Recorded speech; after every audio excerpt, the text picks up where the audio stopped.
Assalamualaikum warahmatullahi wabarakatuh. Perkenalkan, nama saya Muhammad Dimas Aditya Faturrahman dengan NPM 224110008 dari kelas manajemen 22DX. Di sini saya akan menjelaskan materi tentang konsep riset bisnis. Oke, selanjutnya definisi riset bisnis. Riset bisnis adalah proses sistematis yang dilakukan untuk mengumpulkan, menganalisis, dan menginterpretasikan data yang relevan dengan bisnis.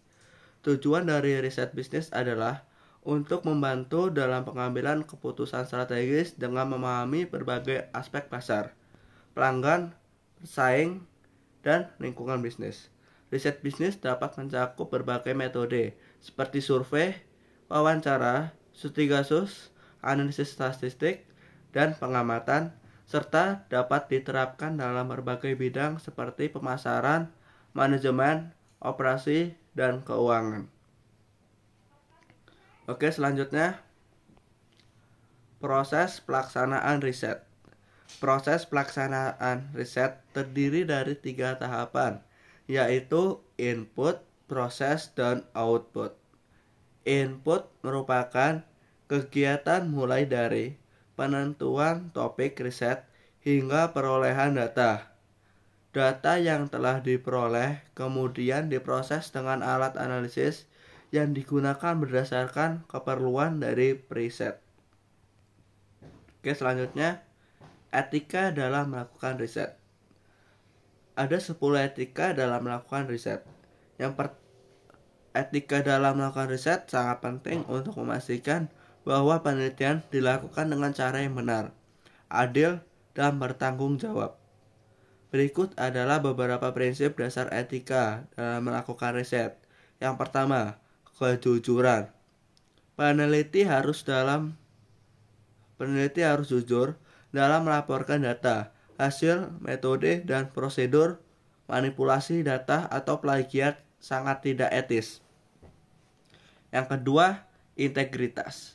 Penelitian harus dilakukan dengan komitmen penuh terhadap kebenaran dan tanpa memihak. Nomor 3, keadilan. Peneliti harus memastikan bahwa subjek penelitian diperlakukan dengan adil dan setara tanpa diskriminasi. Yang keempat, respek terhadap subjek penelitian. Hak-hak dan martabat subjek penelitian harus dihormati. Ini termasuk mendapatkan persetujuan yang diinformasikan dari subjek sebelum penelitian dimulai. Yang kelima, kerahasiaan data pribadi. Subjek peneliti harus dijaga kerahasiaannya dan hanya digunakan untuk tujuan penelitian yang telah disepakati. Yang keenam, tanggung jawab sosial.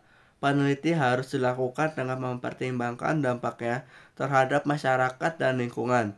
Peneliti harus menghindari penelitian yang dapat merugikan. Yang ketujuh, transparansi. Peneliti harus terbuka tentang tujuan, metode, dan hasil penelitian. Publikasi hasil penelitian harus dilakukan secara transparan. Yang kedelapan ialah akuntabilitas. Peneliti harus bertanggung jawab atas pekerjaan mereka dan siap menerima konsekuensi dari tindakan mereka. Yang kesembilan, pengakuan kredit. Memberikan kredit yang layak kepada semua kontributor penelitian dan tidak mengambil kredit untuk pekerjaan orang lain. Yang ke-10, kepatuhan terhadap hukum dan peraturan. Peneliti harus mematuhi semua peraturan dan undang-undang yang berlaku terkait dengan penelitian mereka. Oke, selanjutnya langkah-langkah dalam riset. Langkah-langkah dalam riset biasanya meliputi identifikasi masalah penelitian, menentukan topik atau masalah yang akan diteliti, kajian literatur, mencari dan meninjau literatur yang relevan untuk memahami konteks dan temuan sebelumnya. Perumusan hipotesis. Membuat pernyataan hipotesis yang akan diuji dalam penelitian. Desain penelitian. Menentukan metode dan rancangan penelitian, termasuk pemilihan sampel dan alat pengumpulan data. Pengumpulan data. mengumpulkan data yang diperlukan sesuai dengan metode yang telah ditetapkan. Analisis data, menganalisis data yang telah dikumpulkan untuk menemukan pola atau hubungan yang signifikan. Interpretasi dan kesimpulan, menafsirkan hasil analisis data dan menarik kesimpulan yang relevan. Pelaporan dan publikasi, menulis laporan penelitian dan mempublikasinya agar temuan dapat diketahui oleh publik atau komunitas ilmiah. Oke, selanjutnya riset operasional dan efisiensi bisnis. Riset operasional dan efisiensi bisnis berfokus pada peningkatan kinerja organisasi dengan menganalisis dan memperbaiki proses bisnis. Komponen utamanya meliputi analisis proses bisnis, menganalisis alur kerja untuk menemukan inefisiensi, manajemen operasi, mengelola kapasitas, rantai pasokan, kualitas, persediaan, dan proyek. Teknik kuantitatif menggunakan pemrograman linear, teori antrian, simulasi, dan analisis keputusan. Pengukuran kinerja menggunakan KPIs, balance score rate, dan benchmarking. Teknologi informasi menggunakan ERP, SCM, analisis data besar, dan otomasi. Studi kasus menerapkan teori dalam situasi nyata untuk mendapatkan wawasan praktis. Oke, selanjutnya ialah kesimpulan. Kesimpulan dari riset bisnis mencakup beberapa poin utama yang kritis.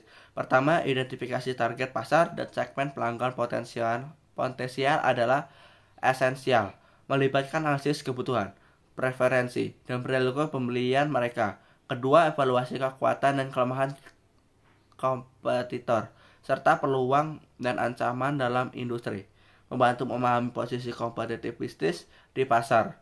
Ketiga, pemahaman tentang tren dan perkembangan industri, termasuk teknologi baru, perubahan regulasi, dan perubahan permintaan pasar, sangat penting. Keempat, rekomendasi strategi bisnis berdasarkan temuan riset mencakup strategi pemasaran, penjualan, operasi, serta penentuan harga, distribusi, promosi dan pengembangan produk. Terakhir, analisis keuangan untuk menilai kelayakan bisnis, termasuk proyeksi pendapatan, biaya, dan keuntungan, juga menjadi bagian integral dari kesimpulan riset bisnis. Oke, sekian presentasi saya. Saya ucapkan terima kasih. Wassalamualaikum warahmatullahi wabarakatuh.